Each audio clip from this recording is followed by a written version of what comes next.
This is the DAR Today podcast, and I'm your host, Brooke Bullmaster Stewart.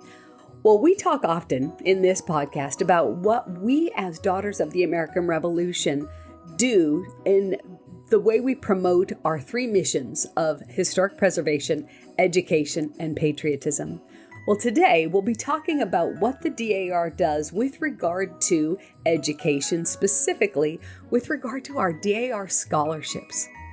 It's pretty interesting to note the different DAR scholarships that we award as a society. It's truly mind-boggling, and honestly, our members make this happen. And it's timely today, too, to be talking about this because applications are still being accepted. In fact, they'll be accepted until January 31st. But before we get into this episode, we want to recommend to any of those who are available to be in Washington, D.C. this week, our annual DAR Holiday Open House is happening Wednesday, December 11th from 5:30 to 8:30. If you and your family would be able to attend, you would see the incredible decorations there at our DAR headquarters. In fact, you could first go over to the Ellipse and see the National Christmas tree there, and then get out of the cold and come over to our DAR headquarters and enjoy a visit with Santa, some cookies, some refreshments. It's a really wonderful annual tradition, and it's always neat to see the families that are there. It is definitely the highlight of the season. And as you know, we always encourage you to subscribe to this podcast and share it with your families, with your chapters, with your friends, and especially this particular episode today, as we will be getting into that discussion about scholarships available to so many students. But as always, hey, thank you so much for being here with us today.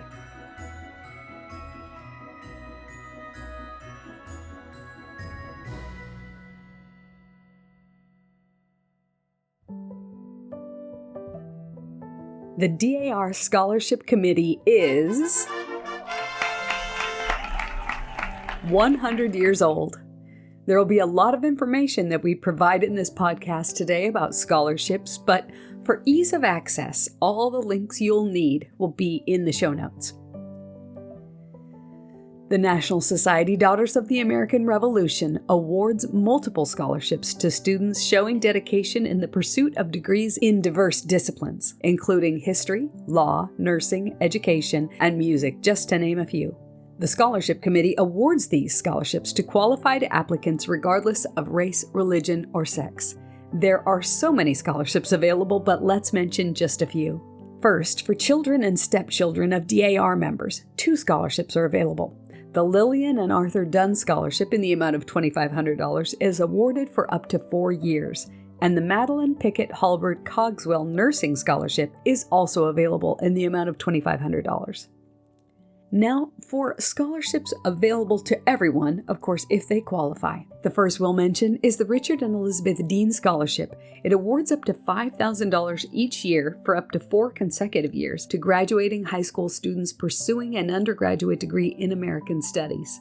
In the field of history, economics, government, and political science scholarship, there are so many available, it's really exciting. First, the America 250 Scholarship is a one-time $5,000 award to college students majoring in American history. The DAR Centennial Scholarship is awarded to 2 outstanding students pursuing a course of graduate study in the field of historic preservation. And I think this is very interesting. The scholarship was established from a portion of the proceeds from the sale of the Centennial pin available through DAR. For those pursuing the medical field, there are 9 separate scholarships available. You're definitely encouraged to check out not only our members' website, but also the public DAR Scholarship website page to get details on these. Something new within the Wright administration is the Lena Santos Ferguson Scholarship. Now, the scholarship is named in honor of the late Lena Santos Ferguson, who was a DAR member instrumental in DAR establishing this scholarship in the 1980s as outreach to people of color in the Washington, D.C. community. For the first 20 years of the scholarship, until her passing, Mrs. Ferguson was personally involved in promoting it in the D.C. public schools, as well as selecting and celebrating the student recipients every year.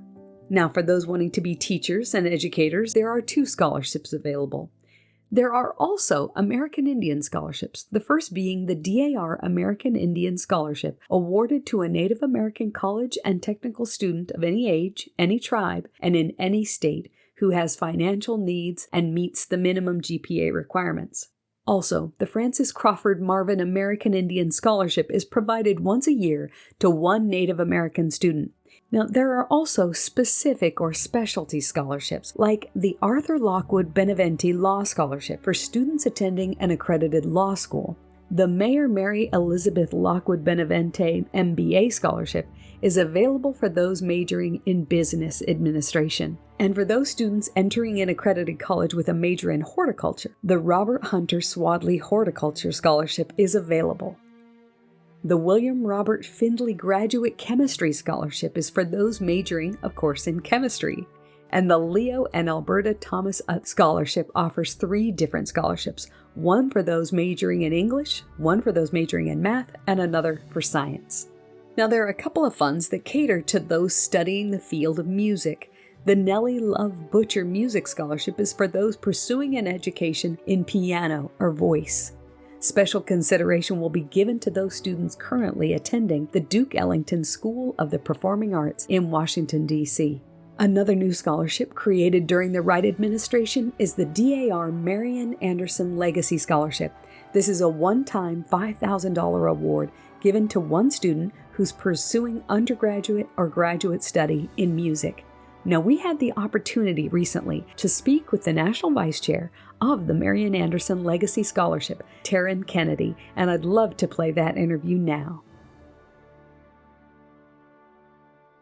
Taryn Kennedy, I am so excited to talk with you today. It has been so long. We've been trying to work this interview out, and it's so exciting to talk about the Marian Anderson Scholarship Fund.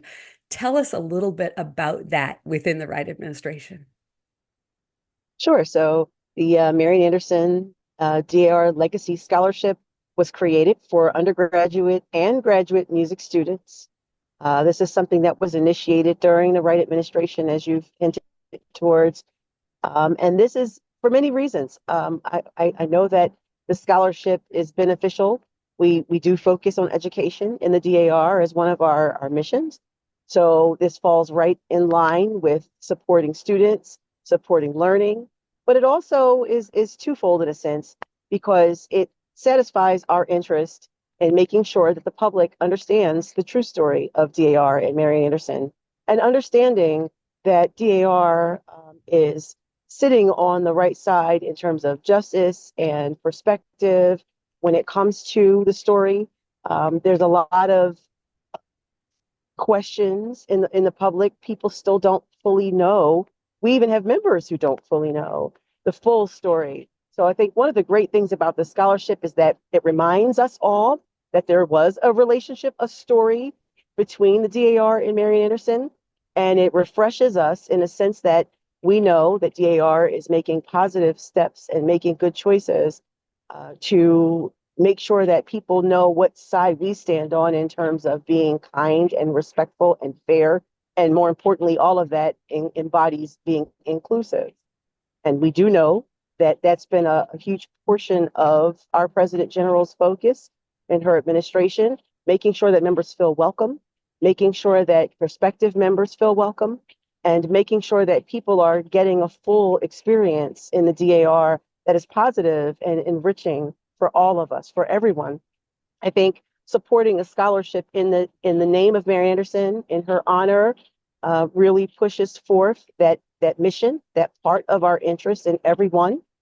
And it also shines a light on the idea that we can continue to highlight the fact that we had a relationship with Marian Anderson, and that is something good. We're turning this into positive one, positive. exactly. Yeah. Yes, positive for DAR and positive even for her family. I'm talking a bit, but we went to the gala earlier this year that DAR was a sponsor for at the Kimmel Center, where they named the orchestra performance hall after Marian Anderson.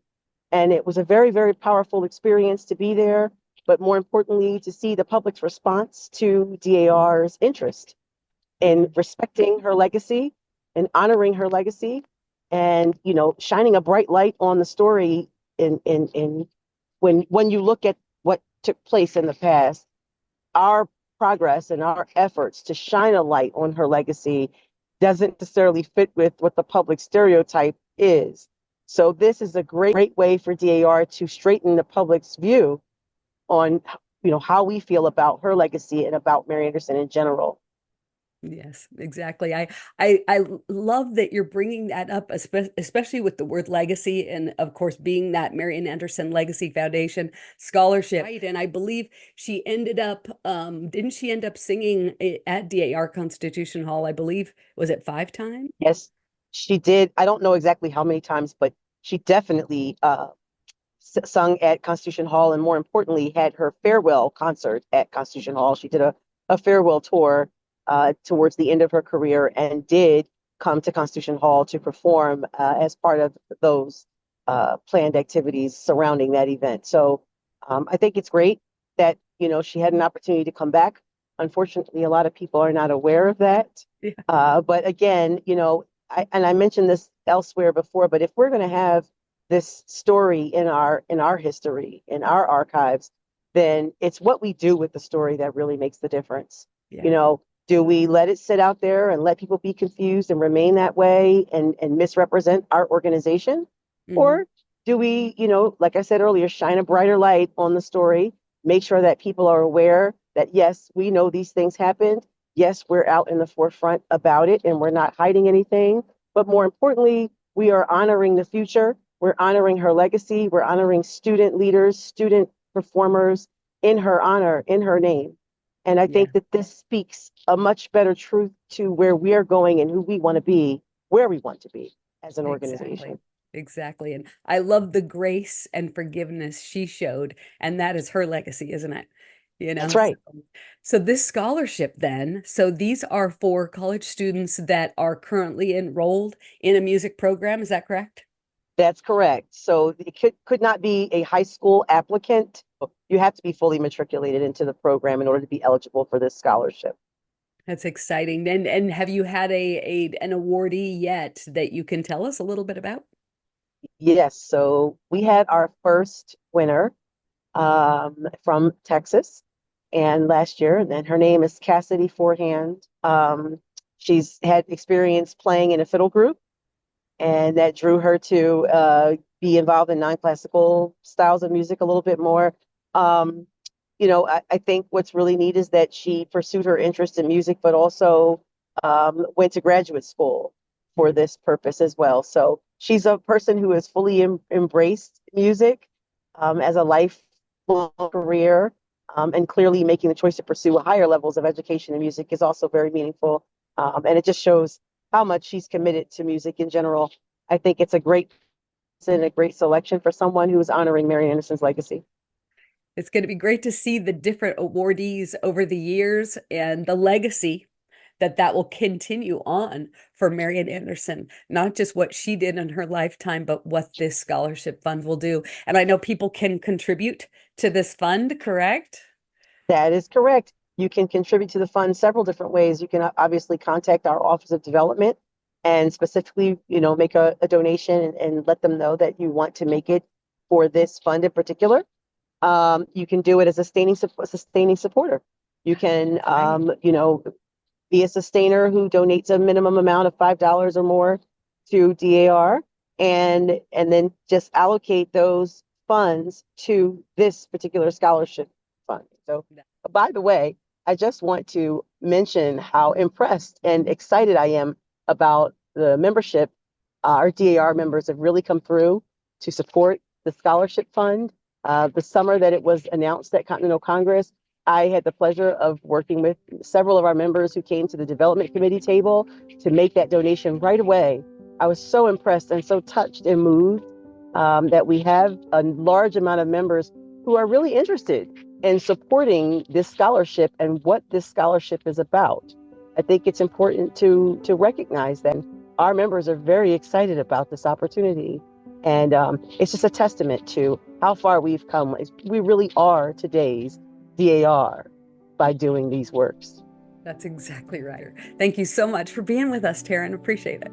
Thank you. It's my pleasure. And if anyone has any questions about the scholarship, or just has an interest in general, please feel free to look at the DAR's website on the DAR Scholarship Committee page. Our contact information for myself and for the national chair is located there. Thanks so much, Taryn. Bye. What state and chapter societies are doing to promote these scholarships out there in their communities is just astounding. For example, the Carter-Braxton chapter of Baltimore, Maryland, with only 34 members, I might add, deserves great recognition. Their goal was to inform their community about scholarships, specifically the new DAR Marian Anderson Legacy Scholarship. Chapter members hosted a luncheon, inviting local colleges and music students, and even made a donation to the DAR Marian Anderson Legacy Fund. The Carter-Braxton chapter is truly an inspiration for us all, showing what we can do in our local communities. And the Tennessee State Society Daughters of the American Revolution has been recognized as one that's doing extraordinary things to promote the DAR scholarships, getting really creative. And a couple of examples of things they did was creating QR codes, distributing flyers, and the creation of radio interviews even, and specially crafted social media posts to promote DAR scholarships and scholarship application workshops.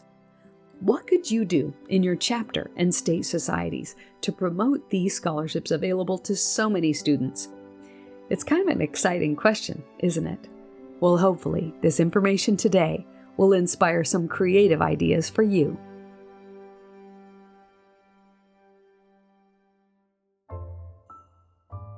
We leave you today with this quote by John Dewey.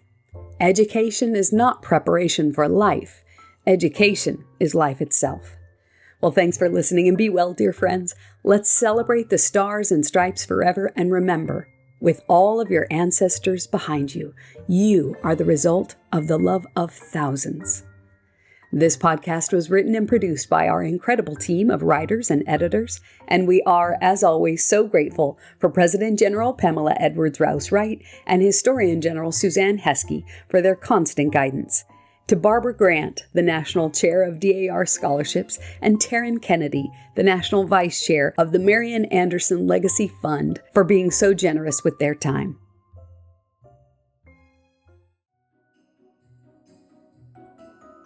Now, we're always researching, looking in the archives, which I think is one of my favorite things to do, and I came across this when reading the August 1930 edition of the American Spirit magazine. It's more wordy than our regular speech we say at the end of the episodes, but I thought it might be neat to end with this today. It gives a much more broad description to who we are as the National Society Daughters of the American Revolution. It is as follows. The objects of this society are to perpetuate the memory and the spirit of the men and women who achieved American independence by the acquisition and protection of historical spots and the erection of monuments, by the encouragement of historical research in relation to the Revolution and the publication of its results, by the preservation of documents and relics and of the records of the individual services of revolutionary soldiers and patriots, and by the promotion of celebrations of all patriotic anniversaries, and also to carry out the injunction of Washington in his farewell address to the American people, where he said, and I quote, "To promote as an object of primary importance institutions for the general diffusion of knowledge," end quote, thus developing an enlightened public opinion and affording to young and old such advantages as shall develop in them the largest capacity for performing the duties of American citizens. And lastly, to cherish, maintain, and extend the institutions of American freedom, to foster true patriotism and love of country, and to aid in securing for mankind all the blessings of liberty. For more information, please visit dar.org. This is the DAR Today podcast.